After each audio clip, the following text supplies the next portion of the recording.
শ্রীলঙ্কায় ইতিহাস গড়ার আগে সুখবর পেলেন বাংলাদেশের ক্রিকেটাররা। লঙ্কানদের মাটিতে টি-20 সিরিজ নিজেদের করার সুযোগ টাইগারদের সামনে। আর এর আগেই র্যাঙ্কিংয়ে উন্নতি করে আত্মবিশ্বাস নিয়ে মাঠে নামবে বাংলাদেশ। আইসিসির সাপ্তাহিক র্যাঙ্কিংয়ে বেশ বড় লাভ দিয়েছেন রিশাদ হোসেন, মেহেদী মিরাজ, লিটন দাস ও পারভেজ হোসেন ইমন। শ্রীলঙ্কার বিপক্ষে টি-20 সিরিজে ভালো বোলিংয়ের পুরস্কার পেলেন স্পিনার রিশাদ। বুধবার প্রকাশিত টি-20 বোলারদের র্যাঙ্কিংয়ে 12 ধাপ এগিয়ে 17তম স্থানে উঠে এসেছেন এই তরুণ। টি-20তে এটি রিশাদের সেরা অবস্থান। গত বছর ওয়েস্ট ইন্ডিজ সফর শেষেও একবার 17 নম্বরে উঠেছিলেন বাংলাদেশের এই লেগ স্পিনার। পাল্লেকেলেতে প্রথম টি-20তে 24 রানের খরচায় 1 উইকেট নিয়েছিলেন রিশাদ। অবশ্য শ্রীলঙ্কার কাছে সে ম্যাচে 7 রানে হেরেছিল বাংলাদেশ।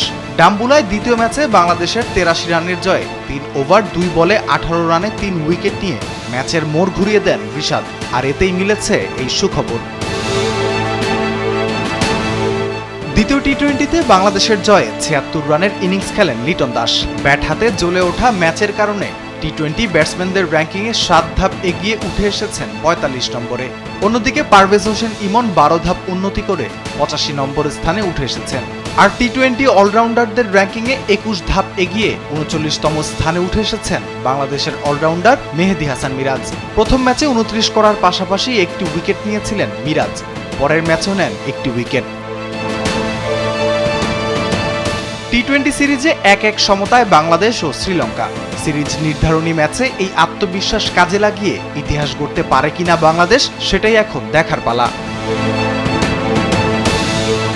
রাফিউল ইসলাম রাতুল, কালবেলা।